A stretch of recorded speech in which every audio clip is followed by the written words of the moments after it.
नित्यानन्देश्वरसमारम्भां नित्यानन्देश्वरिमध्यमाम् अस्मदाचार्यपर्यन्तां वन्दे गुरुपरम्पराम्.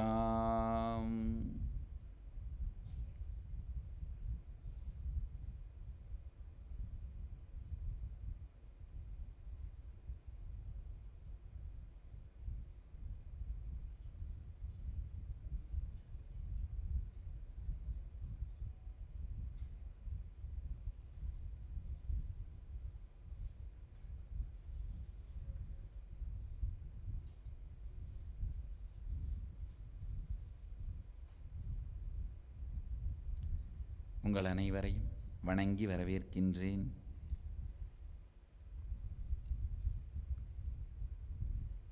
உலகம் முழுவதிலும் இருமுனை காணொளி காட்சியின் வழியாகவும் நித்யானந்த தொலைக்காட்சியின் வழியாகவும்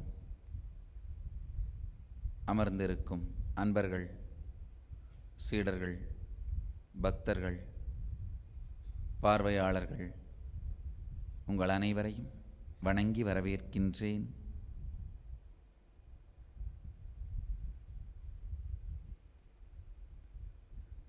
ஆதி சைவம். ஆதி சைவத்தை அறிமுகப்படுத்த முயற்சி செய்வது ஆண்டவனையே, சிவனையே அறிமுகப்படுத்த முயற்சிப்பதற்கு சமம்.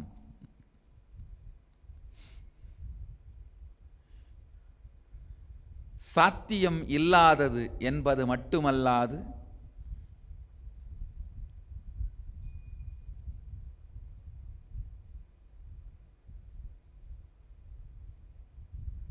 வாழ்ந்து மட்டுமே பார்த்து அனுபவித்து மட்டுமே பார்க்கக்கூடியது என்கின்ற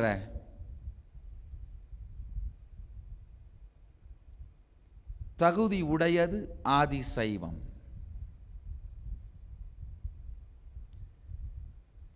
ஆண்டவனை அறிமுகப்படுத்த இயலாது, வாழ்ந்து மட்டும்தான் பார்க்க இயலும். ஆதி சைவத்தையும் அறிமுகப்படுத்த இயலாது, வாழ்ந்துதான் பார்க்க இயலும். அறிமுகப்படுத்த இயலாது என்கின்ற அறிமுகத்தை வேண்டுமானால் அளிக்க இயலும்.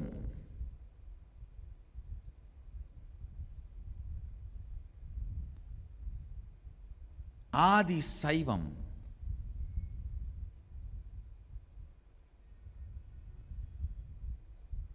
பிரபஞ்சத்தில்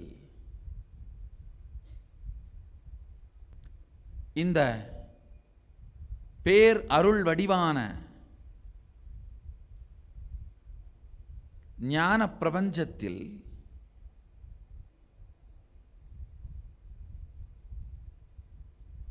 என்றென்றும் விரிவடைந்து கொண்டே சென்று கொண்டிருக்கும் மரணம் இல்லாத சிரஞ்சீவியான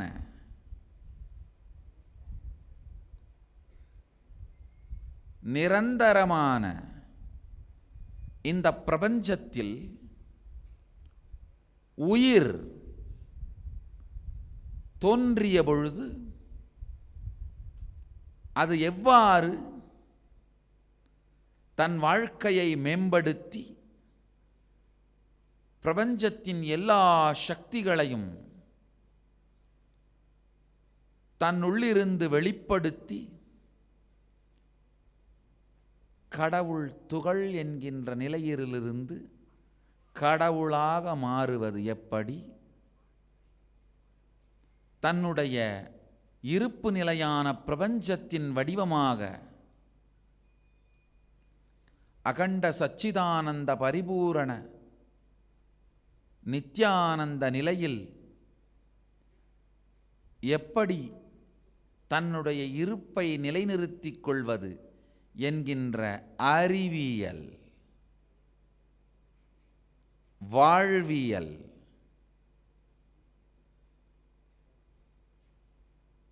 ஆதி சைவம். இப்போ நான் கொடுத்த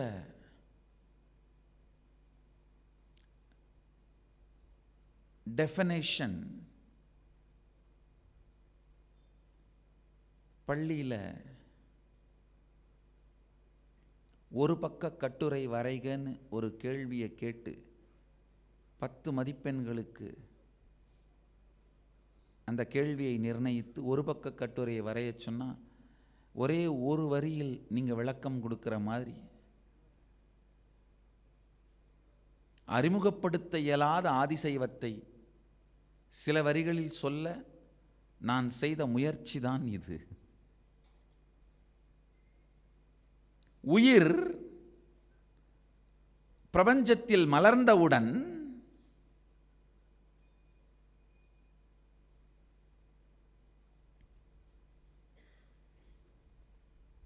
கடவுள் துகள் என்கின்ற நிலையிலிருந்து கடவுள் நிலையை உணர்வது,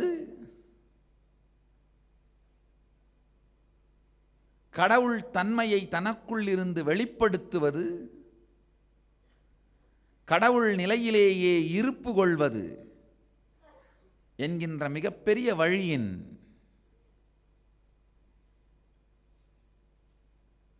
அறிவியல்.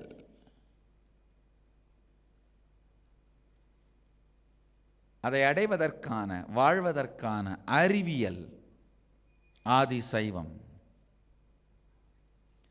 ஆதிசைவத்தின் வரலாற்றை வைத்தோ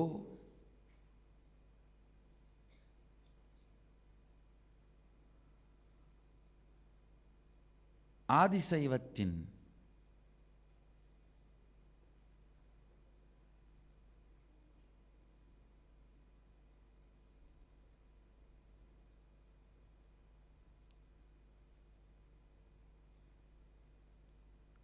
நிலை கொண்ட புவியியல்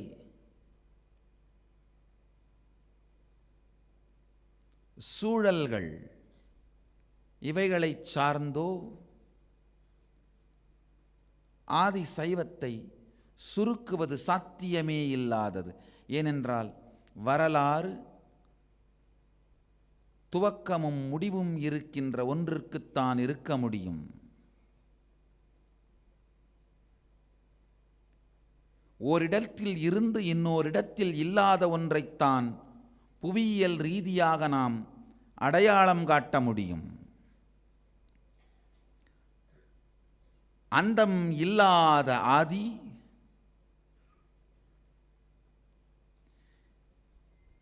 ஒன்றில் இருந்து இரண்டாக மாற முடியாத அளவுடையது. அந்தம் இல்லாத ஆதி உடையது, ஒன்று இரண்டாக மாற முடியாத அளவுடையது ஆதிசைவம். அதனால் வரலாற்றாலோ, வரலாறு சார்ந்தோ, புவியியல் சார்ந்தோ ஆதிசைவத்தை விளக்குவது சாத்தியமில்லாதது, வரையறுப்பது சாத்தியமில்லாதது. ஒரு காலத்தில் தோன்றி ஒரு காலத்தில் இல்லாமல் போவது கிடையாது ஆதிசைவம். ஒரு இடத்தில் இருந்து ஓரிடத்தில் கடைபிடிக்கப்படாமல் இல்லாமல் போவது கிடையாது ஆதிசைவம். புவியீர்ப்பு விசை எப்படி புவி முழுக்க இருக்கின்றதோ, பிரபஞ்சம் முழுமையும் சில குணங்களால், சத்தியங்களால் நிறைந்து அந்த சத்தியங்களை சார்ந்து இயங்குகிறது. அந்த சத்தியங்கள் தான் ஆதிசைவம். புவியீர்ப்பு விசை ஒரு இடத்துல இருக்கு, ஒரு இடத்துல இல்லைன்னு சொல்ல முடியுமா? முடியாது. எப்படி புவி முழுவதும் புவியீர்ப்பு விசை நிறைந்திருக்கின்றதோ,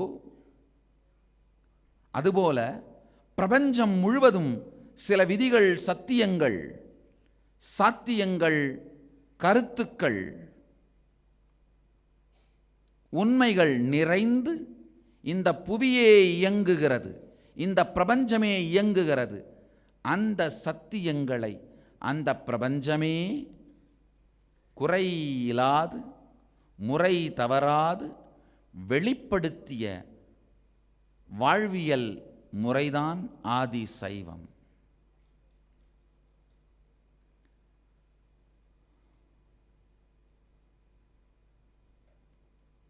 பிரபஞ்ச பேரருள், பிரபஞ்ச பரம்பொருள் வடிவம் வடிவமின்மை எனும் நிலைகளை கடந்து தன்னுடைய சாநித்திய இருப்பின் மாத்திரத்தாலேயே வெளிப்படுத்திய சத்தியங்களைத்தான் வேதங்கள் என்று சொல்கிறோம். அவைகளின் சாரங்கள், சாரம் உபநிடதங்கள். பிரபஞ்ச பேரருள், அகண்ட பரிபூரண சச்சிதானந்த பரம்பொருள் தன்னுடைய நித்யானந்த நிலையில் இருந்தவாறே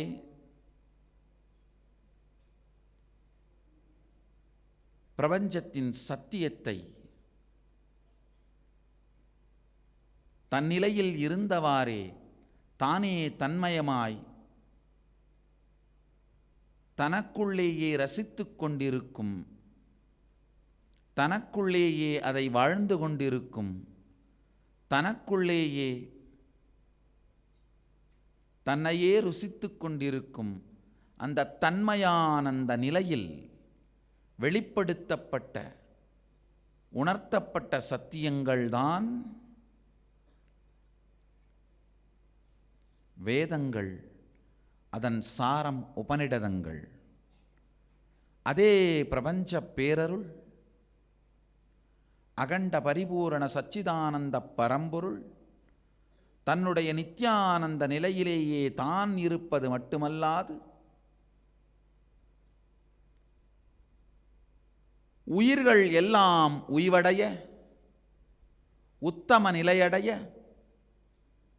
தன்னிலைதனை உயிர்களெல்லாம் உணர்ந்திட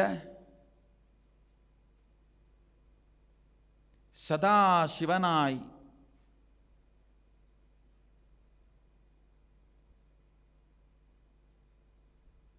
திருமேனி கொண்டு உலகத்திற்கு வெளிப்படுத்திய ஒவ்வொருவரும் பிரபஞ்ச பேரருள் நிலையில் இருந்து சுத்த சிவாத்வைத சத்தியத்தை வாழ்ந்திட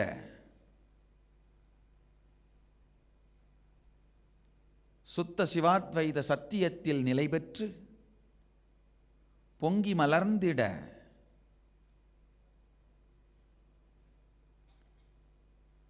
பெருமானே சத்தியங்களை வெளிப்படுத்தியதுதான் ஆகமங்கள். தன் இருப்பினாலேயே, சாநித்தியத்தினாலேயே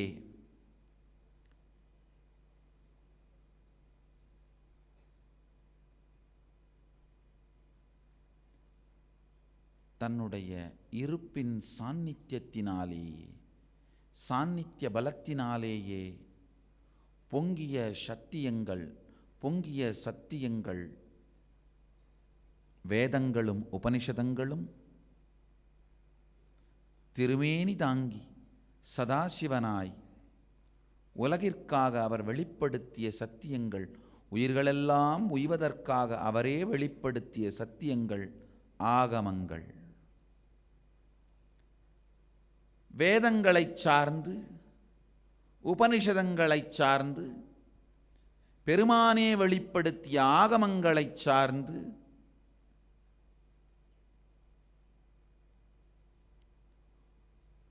உலகமெல்லாம் உய்வதற்கான ஜீவன் முக்த விஞ்ஞானமாக, வாழ்வியல் நெறியாக மலர்ந்ததுதான் ஆதி சைவம். ஆதி சைவம் ஆதி மதம் மட்டுமல்லாது, மதம் என்கின்ற கருத்து உருவாவதற்கு முன்பாகவே மலர்ந்த ஒரு ஆன்மீக வாழ்வியல் நெறி.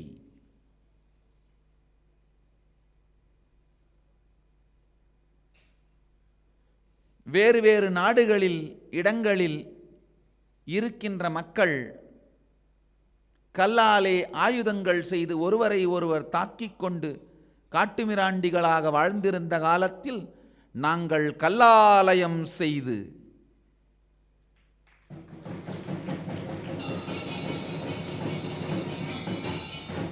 ஜீவன் முக்த வாழ்க்கையை வாழ்ந்து கொண்டிருந்த வாழ்வியல் நெறி ஆதி சைவம்.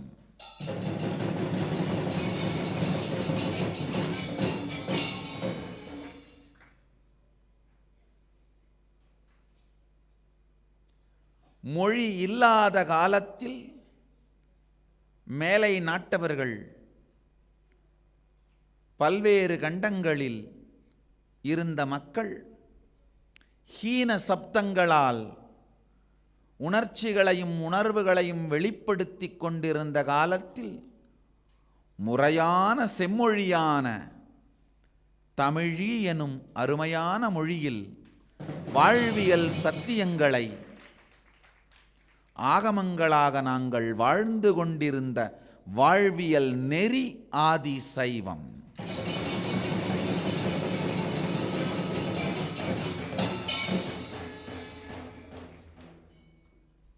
ஆகமங்கள் சம்ஸ்கிருதத்தில் எழுதப்பட்டதாக பல பேர் கருதுவது பொய். அது மிகப்பெரிய தவறான கருத்து. உண்மையில் பல சம்ஸ்கிருத வல்லுநர்கள் அறிஞர்களால் ஆகமத்தின் அரைப்பகுதி 50% கூட மொழிபெயர்க்க இயலவில்லை என்பதுதான் நான் நேரடியாக பல சம்ஸ்கிருத அறிஞர்களோடு தொடர்பு கொண்டு வேலை செய்து பார்த்ததன் இறுதி உண்மையாக அறிந்த சத்தியம். உண்மையில் ஆகமங்கள் சம்ஸ்கிருதத்திற்கும் தமிழிற்கும் மூலமொழியான தமிழி எனும் மொழியில்தான் அருளப்பட்டது. கிரந்த எழுத்துக்களால் பொறிக்கப்பட்டு தமிழி எனும் மொழியின் இலக்கணம் சார்ந்து வெளிப்படுத்தப்பட்டு எம்பெருமானே மொழியின் இலக்கணமும் தந்து எம்பெருமானே வாழும் வழியையும் தந்து எம்பெருமானே வாழ்வியல் நெறியும் தந்து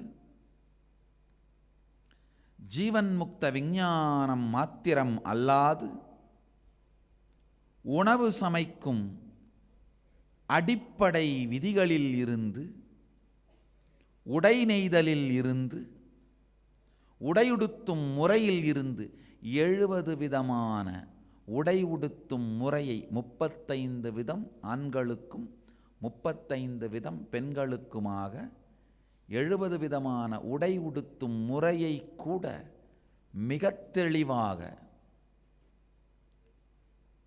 ஆதி சைவர்கள் பல்வேறு குழுக்களாக தங்களுடைய தொழில் திறமை சார்ந்து தங்களை பிரித்து கொண்டார்கள். அந்த பிரிவின் வகையும் திறமும் உட்பட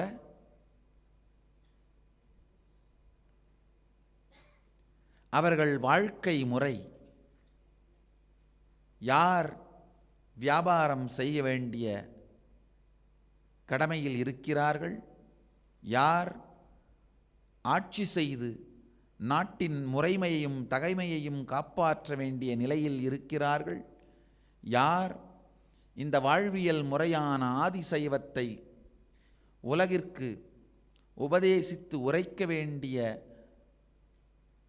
நிலையில் இருக்கிறார்கள் என்று ஒவ்வொருவருக்கும் தங்களுடைய விருப்பம் மற்றும் வேலைகள் சார்ந்து தங்களுடைய வாழ்க்கை முறை சார்ந்து குழுக்களாக தங்களை தாங்களே பிரித்து கொண்டார்கள். இந்த பிரிவு முறையும் அவர்கள் ஒவ்வொருவருக்குமான உணவு முறை, உடை முறை, ஒரு நகரம் அமைக்கும் பொழுது ஒவ்வொருவருக்கும் எங்கு இருப்பிடம் இருக்க வேண்டும் என்கின்ற இடம் முறை, அவர்கள் ஒவ்வொருவரும் எப்படி வாழ்க்கையை அமைத்து கொள்ள வேண்டும் என்கின்ற வாழ்வியல் முறை அனைத்தையும் எண்ணி கூட பார்க்க முடியாத அளவிற்கு மிக தெளிவாக நுட்பமாக ஒரு கோசாலை அமைக்க வேண்டுமென்றால் எந்த இடத்தில் பசு போன்ற மிருகங்கள் இருக்க வேண்டும், எந்த இடத்தில் குதிரை போன்ற மிருகங்கள் இருக்க வேண்டும், எந்த இடத்தில் காவலுக்கான நாய்கள் போன்ற மிருகங்கள் இருக்க வேண்டும் என்கின்ற அளவிற்கு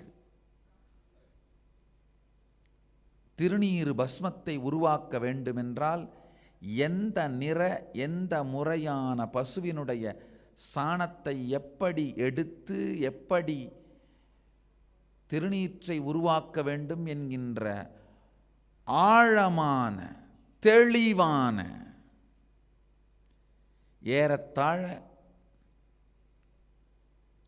சில கோடி ஸ்லோகங்கள் மூலமாக சில கோடி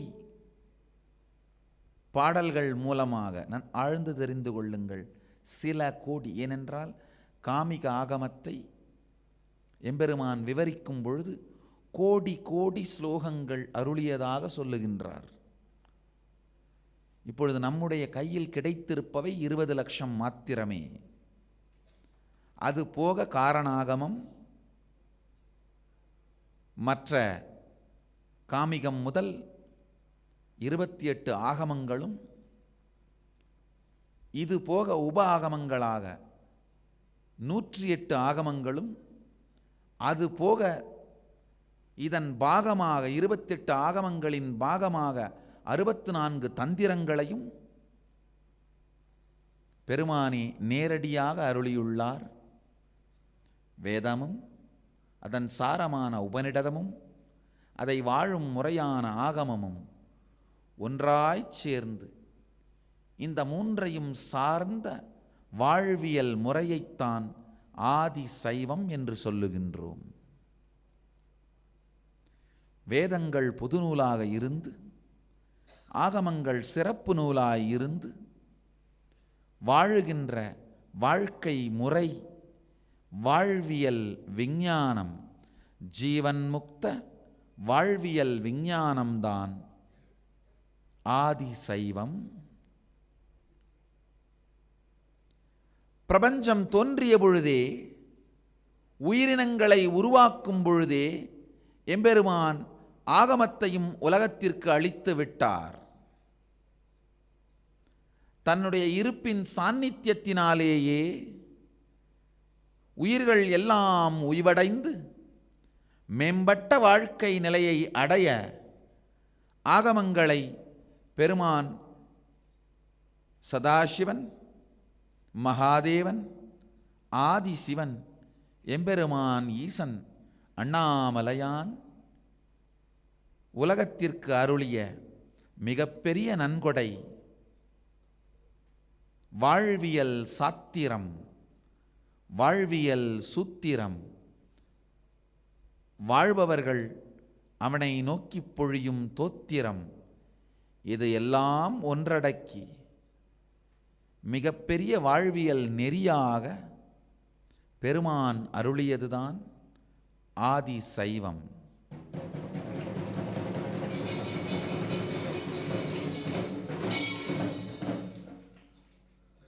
தானே அந்த உண்மைகளை உலகத்திற்கு சொன்னது மட்டுமல்லாது,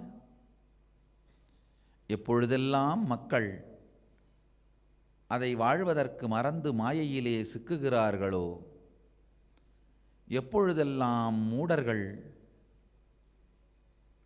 அரக்கர்கள், வாழ்க்கையின் அடிப்படை தெரியாதவர்கள் அசுர பலத்தாலே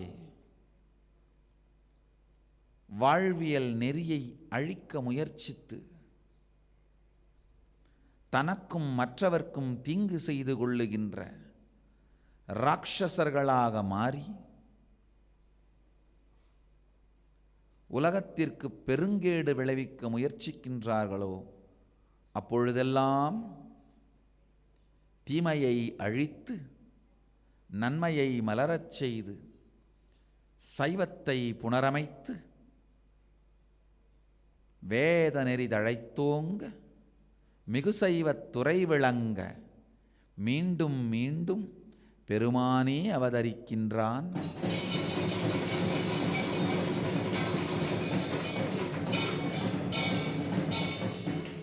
வேதநெறி தழைத்தோங்க மிகுசைவத் துறை விளங்க பூதப் பரம்பரை பொலிய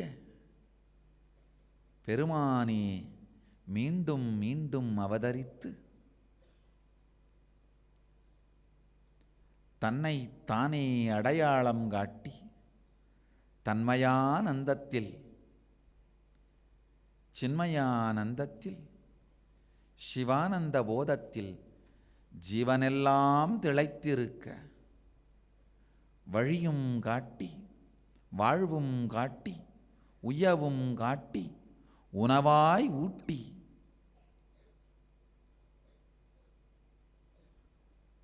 உணர்விலும் காட்டி உயிரிலும் காட்டி மெய்நினைவும் உயிர் நினைவும் உயிர் உணர்வும் மலர்த்தி ஆதி சைவத்தை நம் வாழ்வியல் நெறியாய் மீண்டும் நிறுத்திடவே குருவாய் மீண்டும் மீண்டும் வருவாய் எனக் கேட்கும் ஜீவராசிகளுக்காக குருவாய் வருவாய் என ஏங்கும் ஜீவர்களுக்காக தன் திருமேனி விட்டு குருமேனி தாங்கி உறும்புலகத்தில் உயவழி காட்டிடவே என்றென்றும் இருந்திருக்கும் அந்தம் இல்லாத ஆதிசைவத்தை உயிர் கொடுத்து புனரமைக்க மீண்டும் வாழ்வியல் நெறியாய் மாற்றிட இறைவன் குருமேனி தாங்கி வரும் நிகழ்வுகளைத்தான் அவதாரங்கள் என்றும் விளையாடல்கள் என்றும் ஆதிசைவத்தின் பாரம்பரிய சாத்திரங்கள் தெளிவாய் வகுத்து உலகிற்கு வரைத்து உரைக்கின்றன.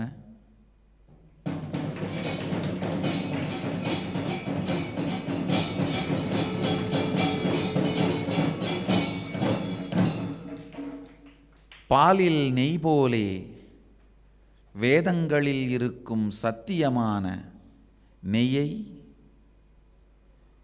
உபனிஷதம் மூலமாய் உயிர்க்குச் சொல்லி வெறும் நெய்யை உண்பதும் சாத்தியம் இல்லை என்பதனால் ஆகமம் எனும் உணவாய் சமைத்து அதில் நெய்யையும் கலந்து நம் நெஞ்செல்லாம் இனிக்க கல் நெஞ்சாய் இருக்கும் மனமெல்லாம் கரைந்து நெஞ்சு பஞ்சாக நெஞ்செல்லாம் இனிக்க உலகத்திற்கு சொன்ன வாழ்வியல் நெறிதான் ஆதி சைவம்.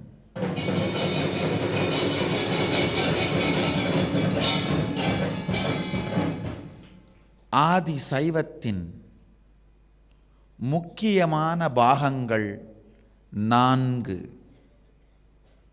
சரியை, வாழ்வியல் முறை, எவ்வாறு துயிலெழ வேண்டும் என்பதிலிருந்து துயில் எழுந்ததும் செய்ய வேண்டிய செயல்களில் இருந்து நாள் முழுவதையும் உங்கள் உடலும் மனமும் செய்ய வேண்டிய செயல்கள், செய்யக்கூடாத செயல்கள், எப்படி இருக்க வேண்டும் எப்படி இருக்கக்கூடாது என்பது துவங்கி உங்கள் உணவு முறை, உடைமுறை, உறக்க முறை, உறைவிட முறை எனும் எல்லா முறைமைகளையும் வாழ்வியல் சத்தியங்களையும் நெறியையும் சரியாக வாழ வேண்டிய இருக்க வேண்டிய முறையை சொல்வது சரியை. இதை தாண்டி பிரபஞ்ச பேரருளான அகண்ட சச்சிதானந்த பரம்பொருளான சதாசிவனோடு பக்தியில் சங்கமித்து பக்தியால் பொங்கும் ஆனந்தத்தை அனுபவித்து சிவஞானத்தால் பொங்கும் சிவபோதத்தை வாழ்ந்து சிவஞானத்தால் பொங்கிப் பெருகும் சிவபோதத்தில் சிந்தை கரைந்து நிறைந்து உறைந்து கிடந்து வாழும் வாழ்க்கை முறைதான் கிரியை. வழிபடும் முறை மலர் கொய்வதில் துவங்கி சந்தனம் அரைப்பதில் இருந்து மாலை சாற்றுவதிலிருந்து ஆத்மார்த்தமாய் இறைவனை வழிபடுவதில் இருந்து பரார்த்தமாக ஆலய வழிபாட்டில் என்னென்ன செய்ய வேண்டும் செய்யக்கூடாது என்பது முறை எல்லாவற்றையும் முறையாக தானே தன்னை வழிபடும் விதியை தவறில்லாது ஜீவன்களுக்கெல்லாம் சொன்ன விதம் கிரியை. சரியை வாழ்வியல் முறை, கிரியை பக்தியால் பொங்கிப் பழுத்து இறைவனோடு இரண்டறக் கலந்திருக்கும் இனிமையான நெறிமுறை யோகம். ஜீவன் சிவனாக மாற ஜீவன் சிவத்துவத்தை உணர்ந்து சிவனுடைய அதே உணர்வு நிலையில் சிவமயமாய் ஒளிர்ந்து மிளிர்ந்து சிவத்துவத்திற்கு தன்னை யோக்கியனாக்கிக் கொள்ளும் முறை யோகம். தாமே சிவமாய் தன்மயமாய் சிவோகம் எனும் ஜீவன்முக்த தன்மையில் நிலைத்திருக்கும் நுட்பம் ஞானம். சரியை ஆதிசைவத்தின் வாழ்வியல் முறை, கிரியை ஆதிசைவத்தின் வழிபாட்டியல் முறை, யோகம் ஆதிசைவ நிலையை உடலையும் மனதையும் வைத்து அடைகின்ற முறை, ஞானம் ஆதிசைவ நிலையில் சிவோகம் எனும் ஜீவன்முக்த நிலையில் நிலை பெற்றிருப்பதற்கான சத்திய சிவபோத சுகபோத சிவஞான இரகசிய சத்தியங்கள். இதைத்தான் ஞானம் வித்யை என்கின்றோம். ஆகமம் 4 முக்கிய பகுதிகளாக இருந்து ஆதிசைவத்தின் வாழ்வியலை நமக்கு காட்டுகிறது. சரியை, கிரியை, யோகம், ஞானம். அடுத்த 10 நாட்களும் இந்த தொடர்ந்த சத்சங்கங்களின் மூலமாக சரியை, கிரியை, யோகம், ஞானம் என்று ஆதி சிவன், ஆதி பரம்பொருள் வேதங்களின் மூலமாகவும் உபனிஷதங்களின் சாரமாகவும் ஆகமங்களில் வெளிப்படுத்தி அருளிய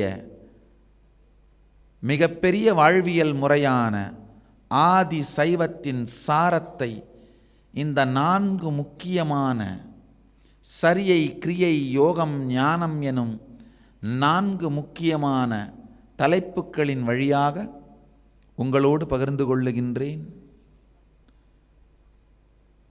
இதை உங்கள் வாழ்வியலாக மாற்றிக்கொள்வதற்கு உங்களுக்கு தேவையான சத்தியங்களையும் அதில் உங்களுக்கு ஏற்படும் சந்தேகங்கள் போன்றவற்றை நீக்கி கேள்விகளுக்கான விடைகளை கொடுத்து அடுத்த 10 நாட்களும் இந்த ஆதி சைவத்தின் சாரத்தை அனுபவமாக மாற்றிக்கொள்வதற்காக இந்த வாழ்வியல் விஞ்ஞானத்தை உங்கள் முன் திறந்து வைப்பதில் மிகுந்த மகிழ்ச்சி அடைகின்றேன்.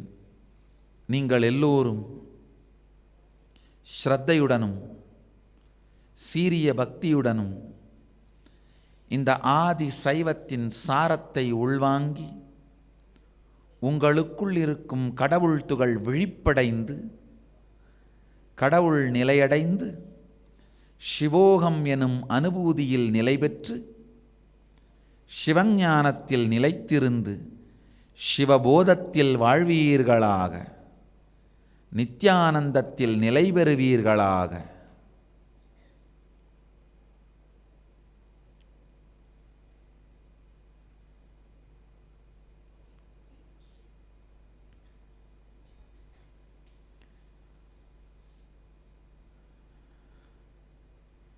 எத்துணையோ நூற்றுக்கணக்கான ஆயிரக்கணக்கான சம்பிரதாயங்களையும் வாழ்வியல் முறைகளையும் மதங்களையும் தத்துவ கோட்பாடுகளையும் சித்தாந்தங்களையும் கருத்துக்களையும் கம்யூனிசம், நாத்திகம் உட்பட எல்லாவிதமான வாழ்வியல் கருத்துக்களையும் பல்வேறு கோணங்களிலும் ஆராய்ந்து அறிந்து படித்து சிந்தித்து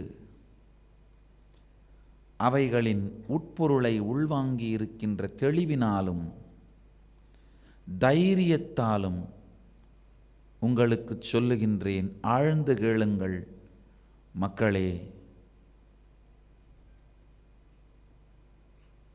தமிழெனும் பெருமொழி புரிகின்ற உடலும் மனமும் கொண்டதனாலேயே நீங்கள் புண்ணியவான்கள்.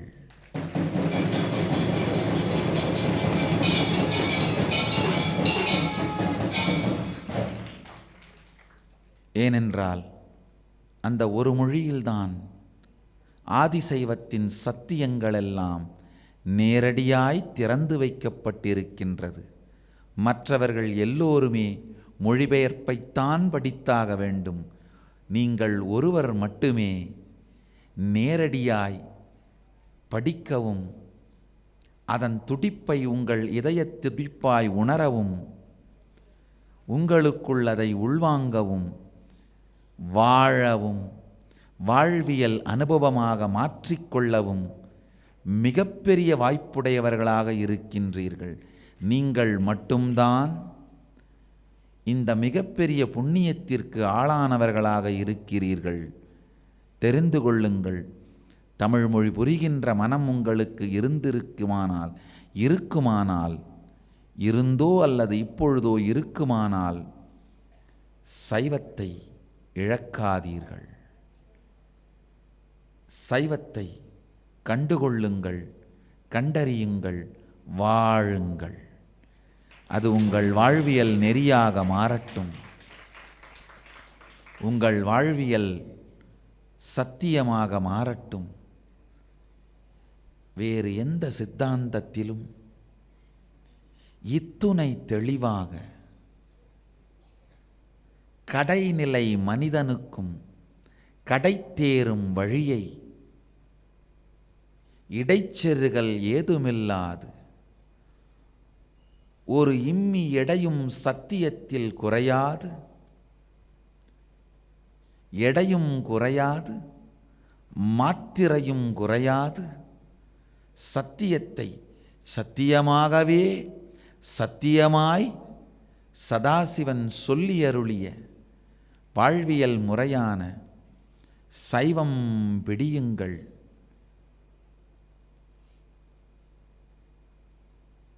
வாழ்ந்திட வாழ வைக்கும் பெருவழியான சைவம் வாழுங்கள். மேன்மைகள் சைவநீதி விளங்குக உலகமெல்லாம். மேன்மை கொள் சைவநீதி விளங்குக உலகமெல்லாம். மேன்மைகொள் சைவநீதி விளங்குக உலகமெல்லாம்.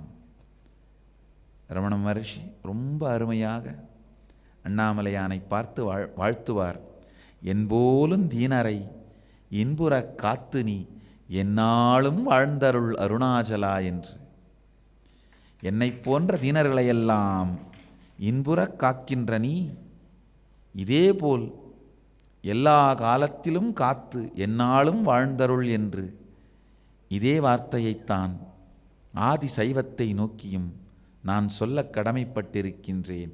என்போலும் தீனரை நித்யானந்தத்தில் நிலைபெறச் செய்த சைவ சத்தியமே, ஆதி சைவமே, உலகமெல்லாம் நீ பொங்கிப் பெருகி மேன்மைகொள் சைவநீதி, மேன்மை தரும் சைவநீதி விளங்குக உலகமெல்லாம்.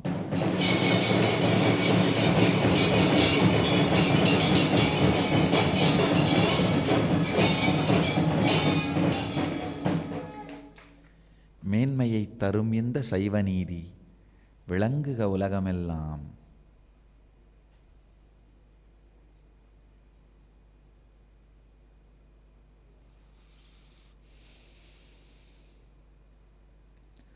ஆகமங்களாலும்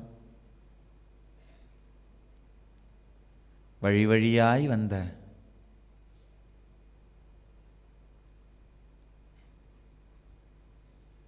சைவத்தை மீண்டும் உயிர்ப்பித்து ஸ்தாபனம் செய்த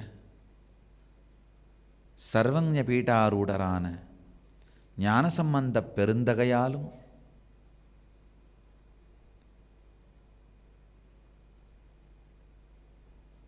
அப்பர் பெருமான் எனப்படும் திருநாவுக்கரசு சுவாமிகளாலும் சுந்தரராலும் மாணிக்க வாசகராலும் நாயன்மார்களாலும் நெறிப்படுத்தப்பட்டு வாழ்வியல் முறையாக வாழ்ந்து காட்டப்பட்ட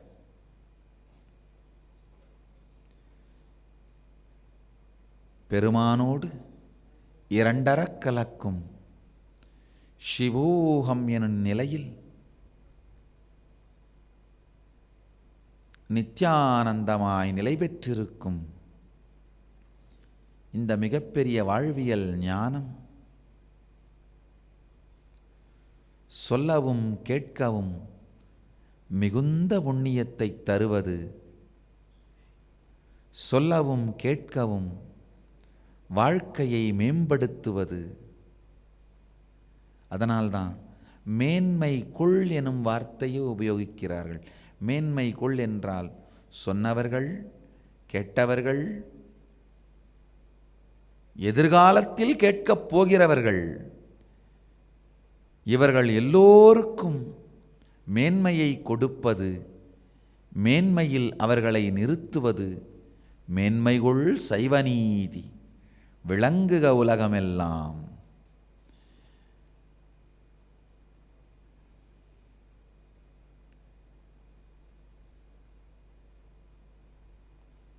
சைவநீதி ஆதிசைவம் சார்ந்து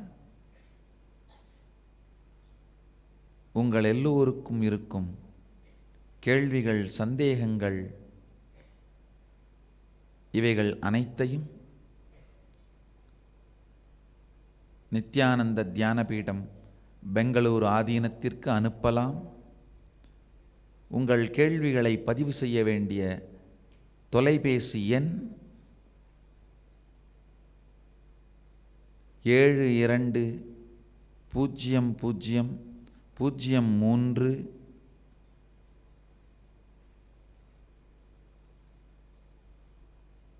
மீண்டும் சொல்கின்றேன், 72000311 மற்றும் 72003322 என்கின்ற எண்களுக்கு உங்கள் சந்தேகங்களை, கேள்விகளை அனுப்பலாம்.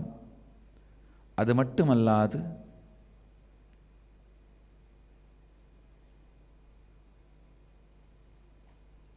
மிக முக்கியமான இந்த ஆதி சைவத்தை உங்கள் வாழ்வியல் நெறியாக, அனுபவமாக மாற்றிக்கொள்வதற்கு எம்பெருமான்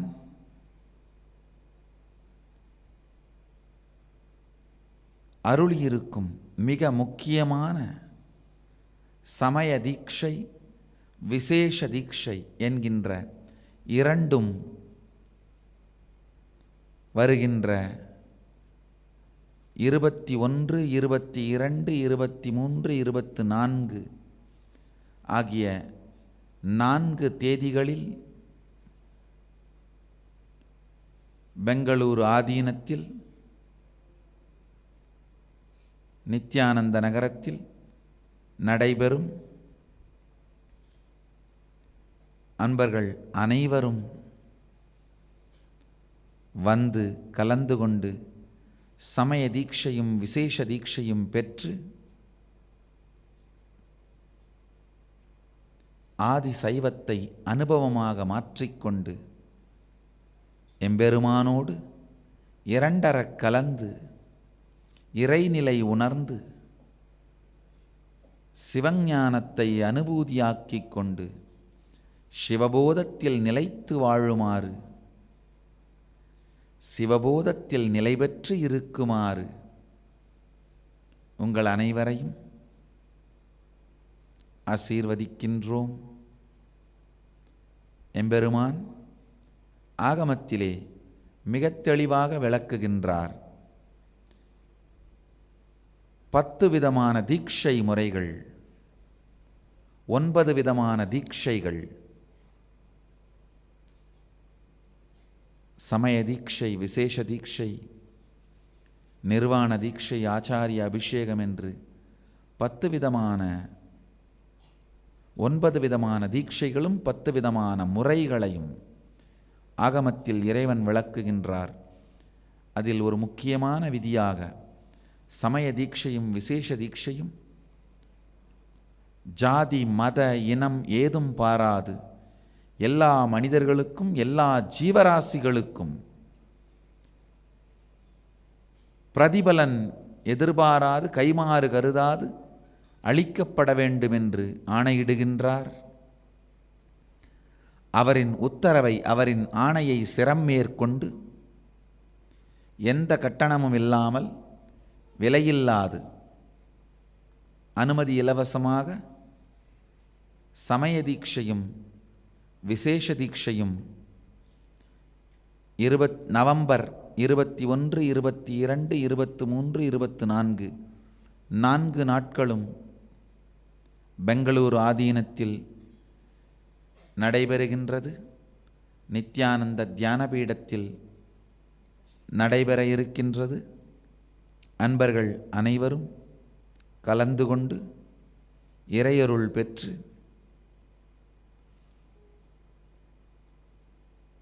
சிவோகம் எனும் அனுபூதியை உணர்ந்து ஜீவன் முக்த நிலையில் வாழ்ந்து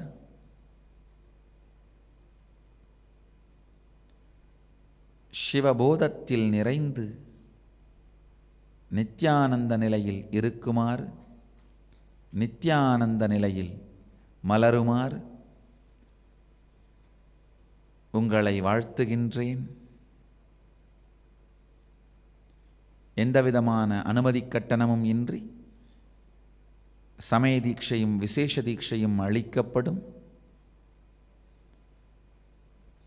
விசேஷ தீட்சை பெற்றவர்கள் தினந்தோறும் சிவபூஜை செய்வதற்கான பாத்திரங்களும் ஆத்மலிங்கமும் பூஜை செய்யும் முறையை சார்ந்த முறையை பற்றி விளக்கும் புத்தகமும் மற்ற இதற்கான பொருட்களும் உங்களுக்கு சிவசேவையாய் இலவசமாய் அளிக்கப்படும். ஆழ்ந்து இதை வாழ்ந்து பாருங்கள். ஆதி சைவம் வாழ்ந்து பார்த்து அனுபவிக்க வேண்டிய சத்தியம். வெறும் எண்ணத்தாலோ வார்த்தையாலோ புரிந்து கொள்ள முடியாத, வாழ்ந்து பார்த்தே உணர்ந்து கொள்ளப்பட வேண்டிய வாழ்வியல் நெறி, வாழ்வியல் சத்தியம். வாருங்கள், சைவத்தை வாழுங்கள், மேன்மை கொள்வீர்கள். மேன்மைகொள் சைவநீதி விளங்குக உலகமெல்லாம். நீங்கள் எல்லோரும்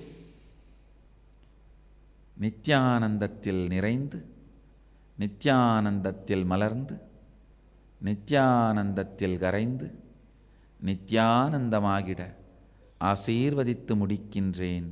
நன்றி. ஆனந்தமாக இருங்கள். நித்யானந்த தியான பீடம், நித்யானந்த நகர், பிடதி, பெங்களூரு. ஃபோன் 08027279999. www.nityananda.org.